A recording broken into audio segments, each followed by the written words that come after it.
في المواجهات السابقة بين الفريقين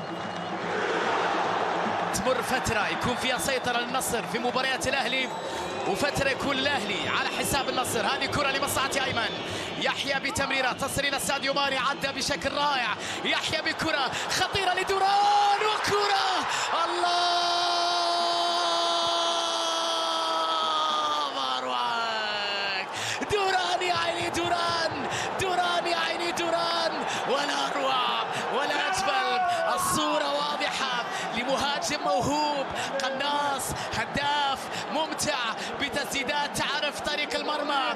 النصر بأقصر الطرق بأقصر التمريرات بأقصر الأوقات يسجل هدف أول في هذه القمة بعد عمل كبير من أيمن يحيى.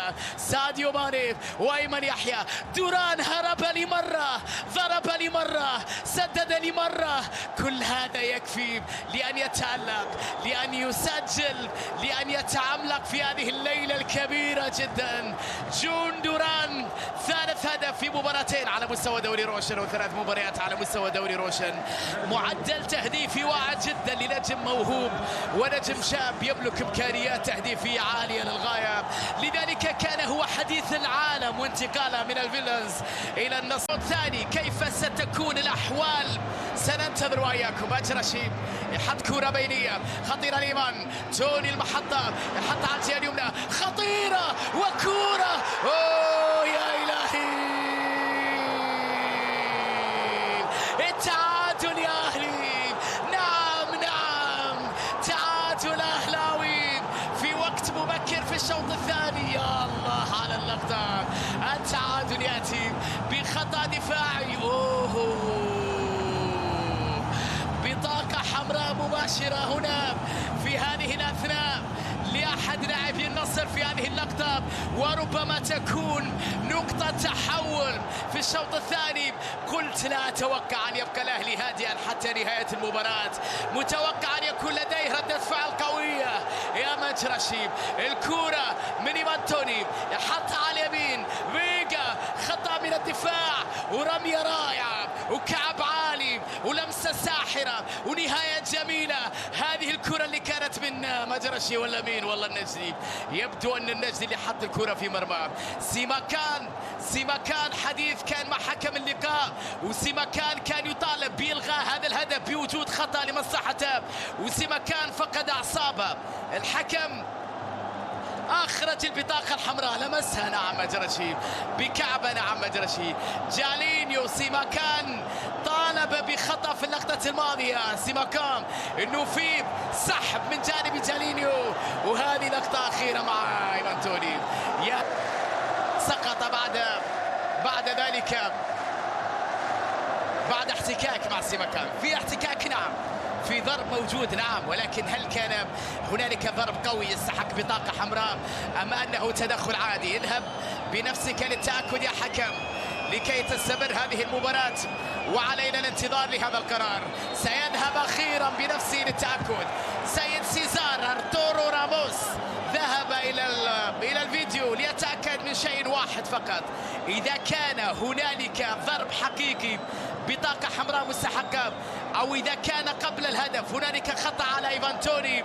الصراع كبير جدا بينه وبين أيضا لاجابي، بين شد وجذب، شد من القميص واستلام كرة، وبعد ذلك استمرار هجمة قبل البطاقة الحمراء. سيتأكد ما إذا كانت هنالك خطأ على إيفان توني أم لا. الكرة الثانية بالتأكيد اللي وصلت إلى مرمى الحارس بنتو، خطأ من المدافع سالم النجدي اللي فشل في إبعاد الكرة. شاهد الحكم اللقطة الأولى لكرة توني، يشاهد اللقطة الثانية لكرة مجرشي، وبعد ذلك سيتخذ قرار قادم بعد هذه اللقطة بالذات.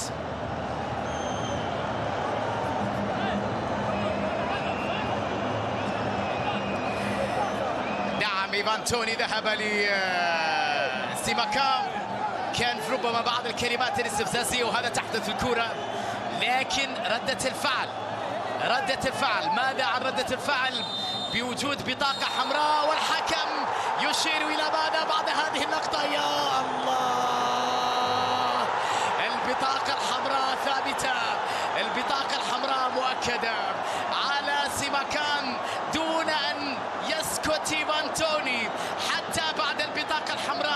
الثانية كان يتفوه مرة أخرى، وكأنه تحدي خاص بينهما في هذه المعركة.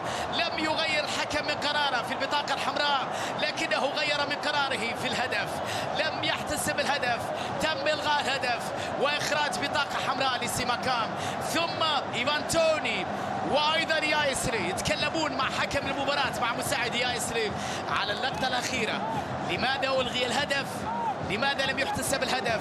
يتأكد أو يتكلم. طبعا تم تثبيت القرار بأنه الهدف غير شرعي بسبب على ما يبدو هذه اللقطة، أنه إيفان توني شد الأجامي من القميص. أما هذه فكانت ببطاقة حمراء مباشرة في قرار حكم المباراة. فقد أعصابه سيماكام. كيسيه يحاول في اليسار، تصل كرته إلى العمار.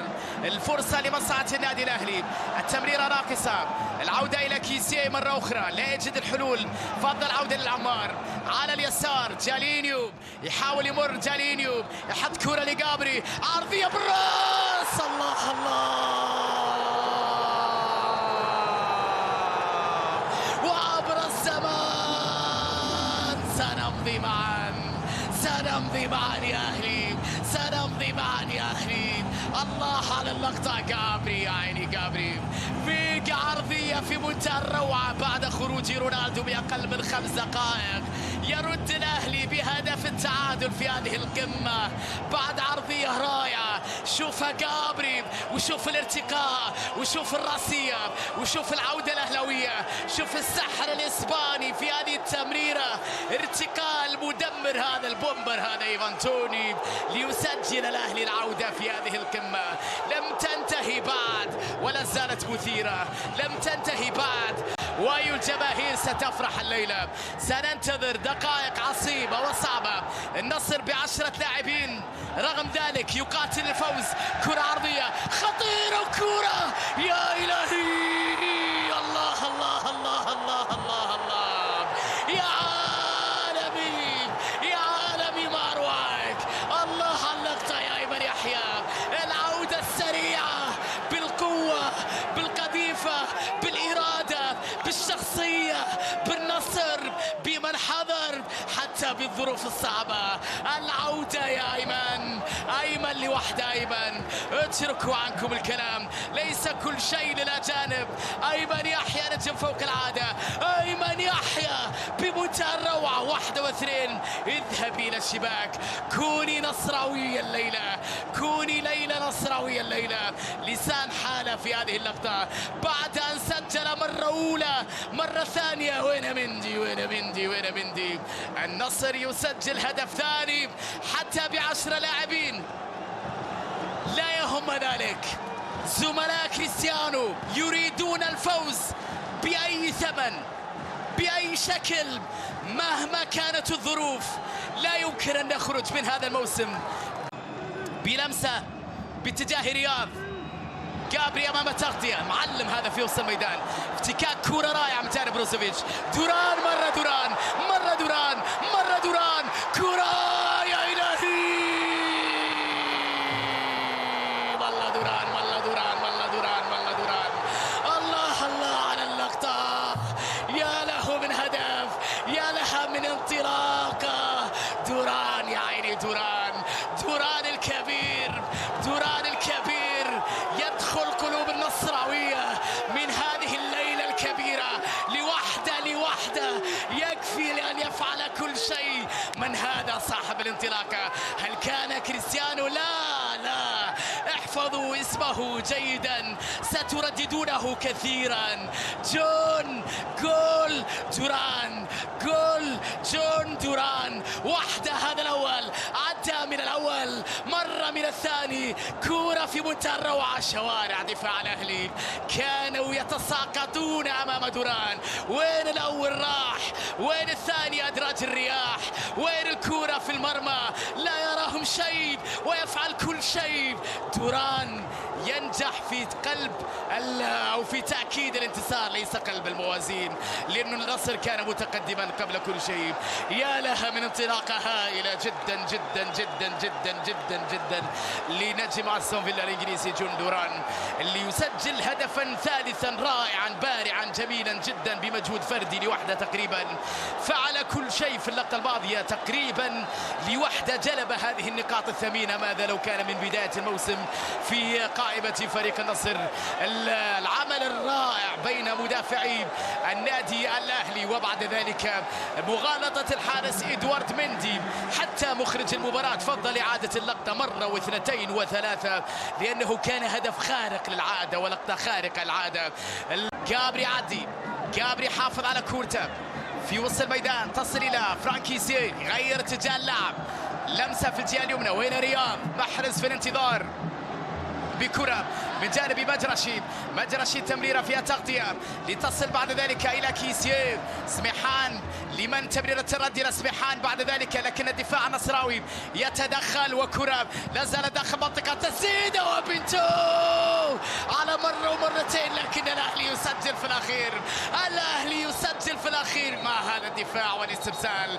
سجل الأهلي هدفا متأخرا جدا جدا جدا. الفرصة مواتية لهم في آخر دقيقتين. هذا إن خرجت الكرة من أحضان لا جامعة على ما يبدو، ولا ماجد قشيش، سننتظر وإياكم. في الأخير حصلوا على هذه الكرة اللي أرادوا إعادتها بسرعة من أجل اللحاق بالمباراة. شوف الكرة، شوف التسديدة من جانب فرانك كيسيه، الكرة الأولى من سميحان، التسديدة كانت رائعة وردة الفعل أجمل. من أنت يا بنت لتمنعنا عن كل هذه الأهداف؟ لسان حال كيسيه، ولكنه رغم ذلك أيضا منع كيسيه. الكثرة غلبت الشجاعة، والأهلي بالكاد وصل إلى الهدف. كان أكثر من حارس مرمى بصراحة في هذه المباراة. سجل سميحان هدفا ثانيا يعيد الأهلي متأخرا جدا في هذه القمة ليحبس الأنفاس قبل صافرتها الأخيرة. وننتظر وإياكم طبعا